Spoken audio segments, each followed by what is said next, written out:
Really the last thing that Tip texted me was, be sure to put the lavalier mic on and turn it on.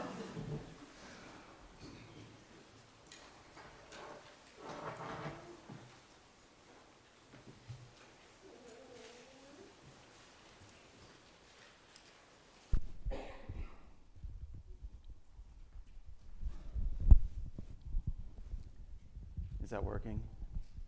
Excellent.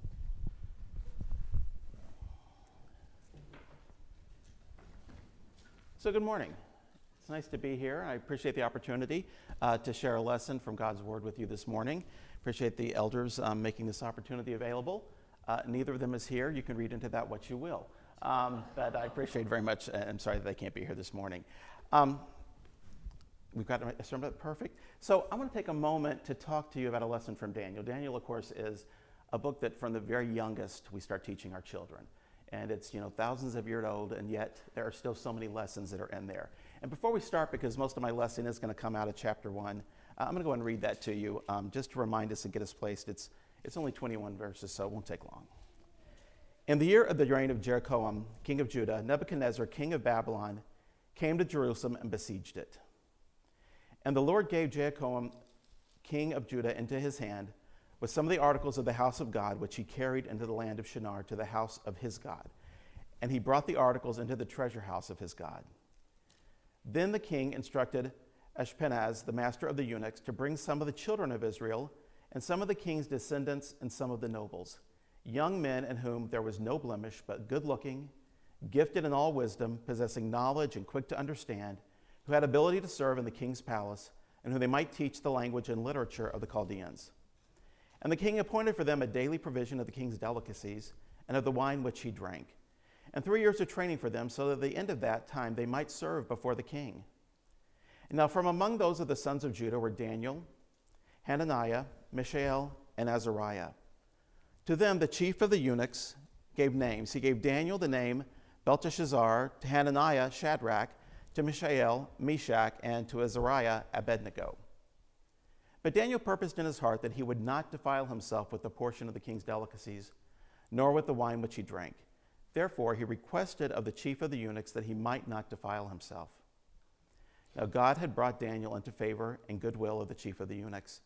And the chief of the eunuchs said to Daniel, I fear my lord the king, who has appointed your food and drink. For why should he see your faces looking worse than the young men who are your age?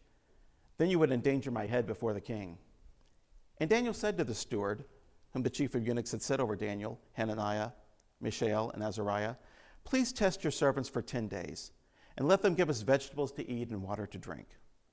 Then let our appearance be examined before you, and the appearance of the young men who eat the portion of the king's delicacies. And as you see fit, so deal with your servants. So he consented with them in the matter and tested them 10 days. And at the end of 10 days, their features appeared better and fatter in flesh than all the young men who ate the portion of the king's delicacies.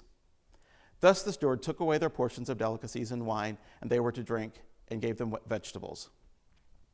As for these 4 young men, God gave them knowledge and skill in all literature and wisdom, and Daniel had understanding in visions and dreams. Now at the end of the days, when the king had said that they should be brought in, the chief of eunuchs brought them to before Nebuchadnezzar. Then the king interviewed them, and among them all none was found like Daniel, Hananiah, Mishael, and Azariah. Therefore they served before the king. And in all matters of wisdom and understanding about which the king examined them, he found them 10 times better than all the magicians and astrologers who were all in his realm. Thus Daniel continued until the first year of King Cyrus. So I want to take a moment to think about how Daniel approached the situation he was in and the lessons we can draw from that. Let's take a moment to think about the background here. First, Jerusalem has been besieged and conquered. Delivered into the hand of Nebuchadnezzar as punishment for their unfaithfulness. So God has allowed Jerusalem to be conquered. And where are they being taken? Who has conquered them? Babylon. Think about Babylon at this time. I think it was the Neo-Babylonian Empire is actually what it was known at this time. This was a world empire, an impressive empire. This is a land with a city with huge decorative gates, 8 decorative gates, an enormous palace complex where the king lived. The Hanging Gardens of Babylon, one of these 7 wonders of the ancient world. This is the time of that. So this is an impressive city.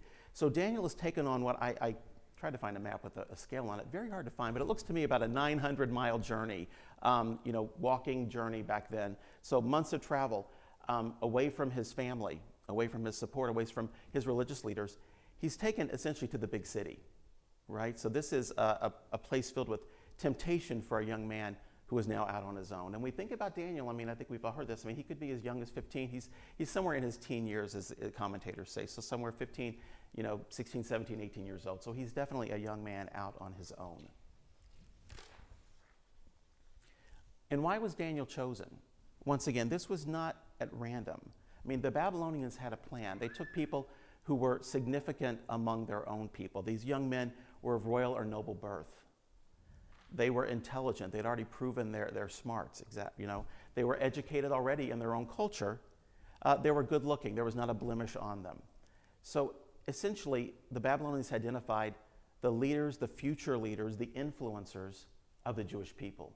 The idea there being that when you've conquered a people, you want to control them. It's much easier if you control their leaders.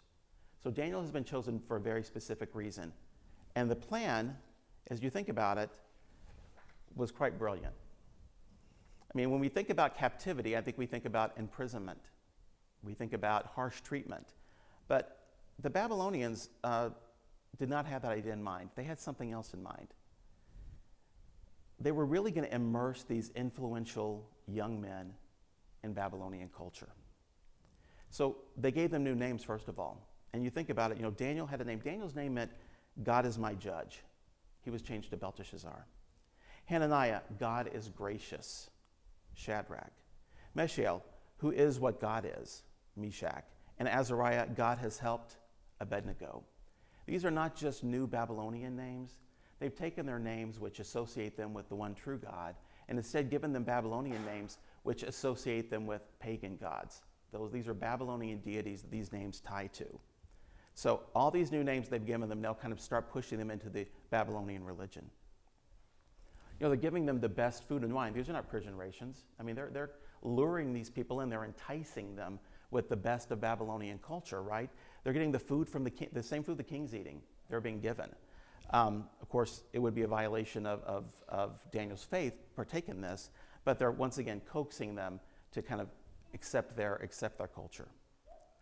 3 years of education in the wisdom of Babylon. They're set up to receive a 3-year education in its language, in its literature. Babylonian culture was very sophisticated for its time. This is a place that had true architectural marvels. The archaeologists today go back and find things that are still astonishing, things of beauty, things that require quite sophisticated understanding of engineering to build. And so they're getting educated in this fashion. And when you think about the literature, that would have been the religious literature. So they're being, once again, learning the religious culture. And then finally, when they succeed in this 3 years of education, they get a reward. They get positions in the Babylonian government with that power and prestige. So once again, there's something at the end of it. Hey, you become part of our culture, and we're going to reward you with a position of power and prestige. Once again, steeping you into our culture. So their goal was to encourage these Jewish leaders to willingly give up their faith and their culture. They didn't force it because it's tough. When you force people to do something, they may want to rebel against that forcing that you're doing. But instead, they want to destroy their Jewish identity and turn them into fine Babylonians. It's a process of cultural assimilation. That's the process in which a minority group comes to resemble those of a dominant group. And if you think about the history of the United States, that's what's happened, right? People come over from all around the world. We have, migrations in the past. The Irish come over, and they may have some of their Irish traditions, but at the same time, they become part of the American culture, that idea of assimilation. In Old Testament times or in New Testament times, God's people have always been in a minority, and the world has always been attempting to assimilate us. We are warned about this very specifically in Romans 12 and chapter 2. And do not be conformed to this world, that's assimilated into this world, but be transformed by the renewing of your mind, that you may prove what it is that good and acceptable and perfect will of God. So God very specifically warns us about this assimilation and that we need to avoid it. Now, it's this kind of, I feel like you're sliding into the world. I mean, once again, assimilation is not that kind of the forcing people to do this. I mean, we're very blessed right now. We have literally government protection, so we're not persecuted here in the United States when we come to worship today. I know around the world Christians are definitely suffering persecution, but we are very fortunate. So we don't have that overt persecution, but still, like Daniel, we face cultural pressures. There is a push, a continuous push, to accept man's standards and not God's. Human philosophy, human reasoning are held in higher esteem by the world. I mean, when you tell someone that you believe something because of your faith, those in the world are very skeptical of that. I mean, even if you believe that same thing, but reached it through some sort of what they would call rational thinking or human wisdom, they'd be fine with the decision. But if you tell them that you feel this way because of your faith and because what the God tells you, they become skeptical. I mean, Christ called out the Pharisees for putting these standards of men first in Luke 16:15. He said to them, "You are those who justify yourselves before men, but God knows your hearts. For what is highly esteemed among men is an abomination in the sight of God." And Paul warned us again about using humanity as our measuring stick in 2 Corinthians 10 and 12.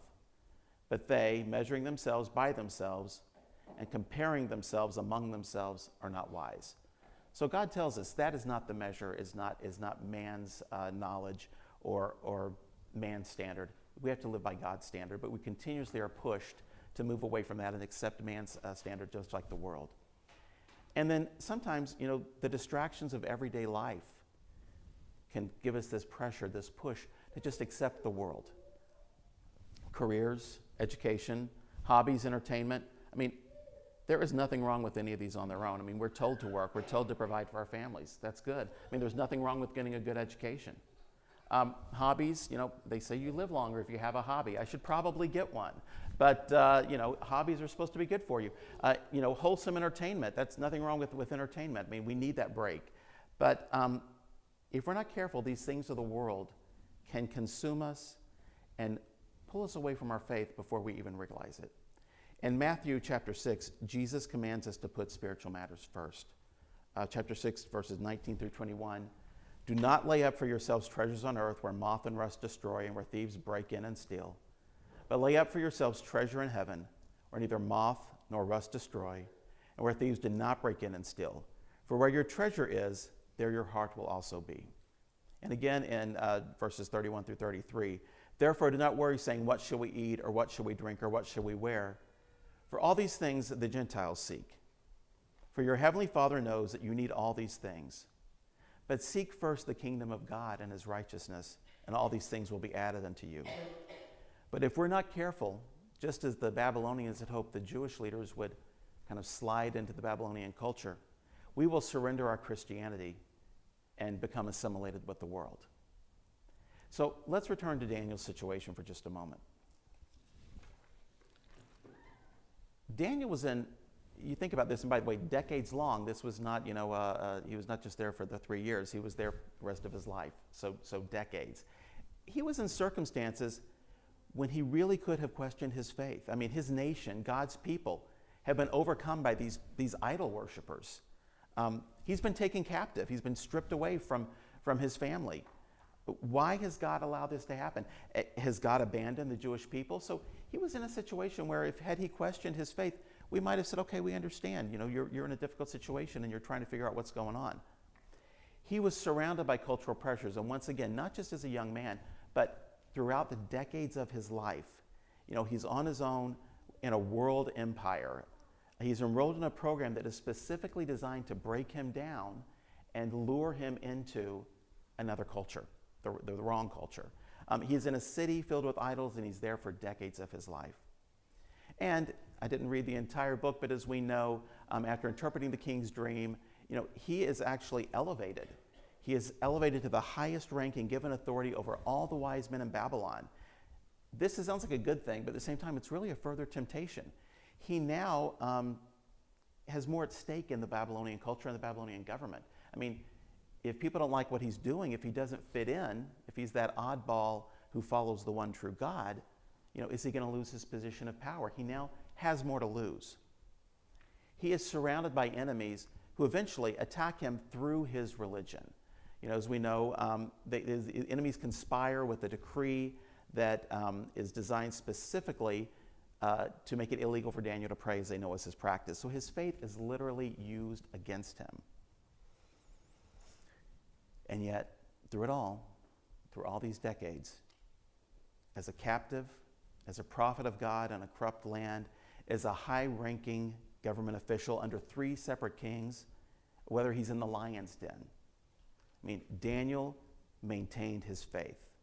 In fact, Daniel is one of the few well-known Bible figures about whom nothing negative is written in the scriptures. There's not a crossword said, there's not a negative word said about Daniel anywhere in the Bible.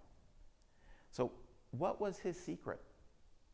How did he figure out how to remain faithful to God, to avoid assimilation into a worldly culture, and what can we learn from him?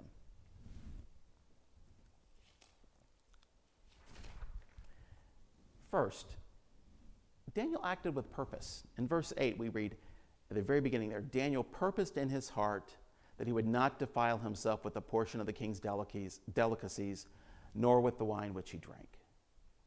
So we cannot expect to remain strong and growing in our faith without intending to do so. It is not something that just happens. We must be purposeful in our spiritual life. We must be purposeful in our service to God. And that's where it starts, just as it started with Daniel. He didn't hide. In verse 8, they're continuing, therefore he requested of the chief of the eunuchs that he might not defile himself, and he explains what he wants to do. I mean, you can imagine that Daniel's like, okay, I don't want to eat this food. I will secretly eat vegetables, and we've all seen kids who don't want to eat their broccoli, and they move it around on the plate and hide it. Daniel didn't hide his food. He didn't move the broccoli around on his plate. Actually, he did because he was eating vegetables. Let's say the king's delicacies around on the plate, so people didn't realize that he wasn't eating it. I mean, he was up front with his faith. He did not hide his determination to follow God, and we can't hide our faith either. I mean, God calls us to be a light in the world, to lead others to Christ. It's hard to do that if you're practicing your faith in secret, right? So you have to be up front just like Daniel was.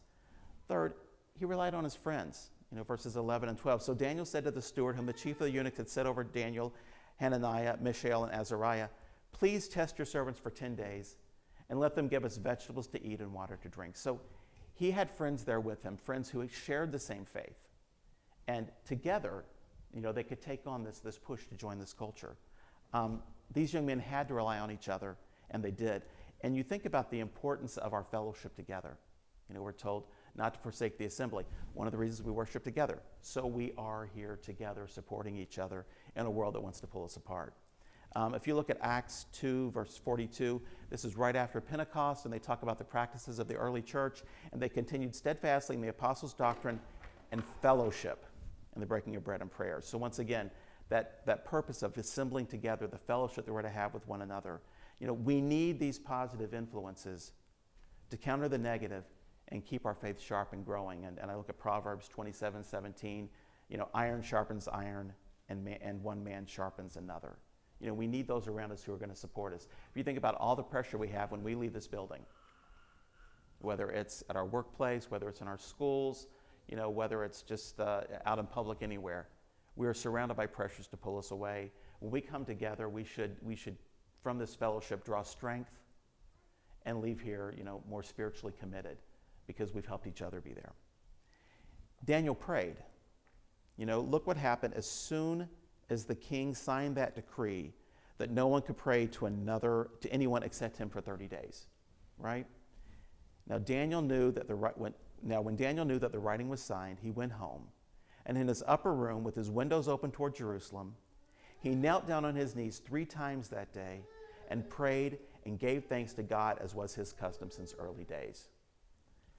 So, Daniel's been at it at this point for decades. He's been faithful to God for decades under all these difficult circumstances.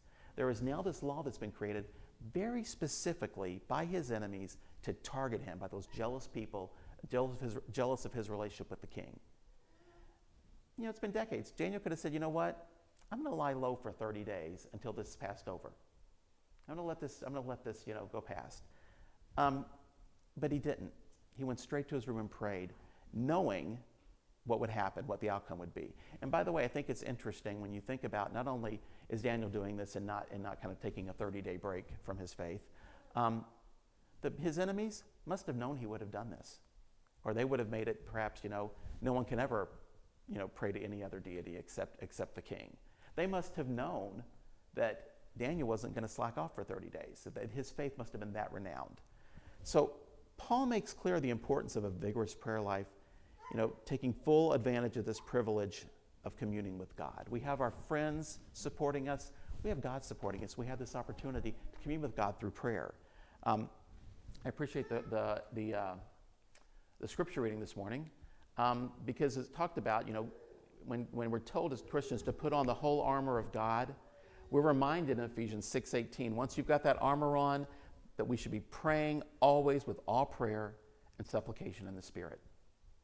And again in Colossians 4 verse 2, continue earnestly in prayer, being vigilant in it with thanksgiving. So like Daniel prayed 3 times a day, our prayer life is another important part of keeping us away from the world and helping us stay faithful to God. Finally, Daniel trusted God. When Daniel is thrown into the lion's den, when this decree has been passed and he's heading for the lion's den, Daniel's in the service of his third king. He is no novice. He had to understand the intent of his enemies, and he knew he would face the lion's den. Still, he trusted God to deliver him. In fact, and this is almost one of my favorite parts of the story, Daniel's faith is so great that even this pagan king who has just told everyone they have to pray to him, even he trusts Daniel's God. In verse 16, the king spoke, saying to Daniel, "Your God whom you serve continuously, he will deliver you." So here we have Daniel's faith is so strong and so powerful that even a pagan king believes in Daniel's God and his ability to save Daniel. By the way, that's another reason why we don't want to practice our faith in hiding. I mean, if Daniel was secretive about his faith, the king would never have known that. But Daniel is taken out of the den and no injury was found on him because he believed in his God. So these are all practices that we can follow. We can act with purpose. We can determine that we are going to follow God, and we can have a plan for that, because you don't have purpose without a plan. We can be very public in our religious faith. We don't have to hide our religious faith. We can show that to the world. We can be that light to the world. We can rely on our friends, all the people right here in this building and others that we have, knowing that through that fellowship that we support each other and we help brush off the push of the world and help us focus ourselves on God by supporting each other. We can pray. We can develop an active prayer life. And we can trust God just like Daniel. These are practices we can follow, but one thing beyond Daniel, we actually have an extra advantage. Unlike the Jews in Babylon, we are not a conquered people. Christ has conquered the world as he reassured his disciples in John 16:33. In the world you will have tribulation, but be of good cheer. I have overcome the world. So we're a victorious people. We are not a conquered people. And through Christ's sacrifice and through our faith, we too can claim victory over the world. For everyone who has been born of God overcomes the world. And this is the victory that overcomes the world, our faith. 1 John 5:4 and 5. So we have an opportunity. We are victorious. We can be victorious over the world. We don't have to give it in and assimilate with the world. We can stay loyal to Christ, loyal to God, and loyal to our faith. So it's a time now where we offer an invitation. And if you're ready to put on Christ and push the world away, or if you've been caught up by the pressures of the world and want to return to Christ, we invite you now to come forward as we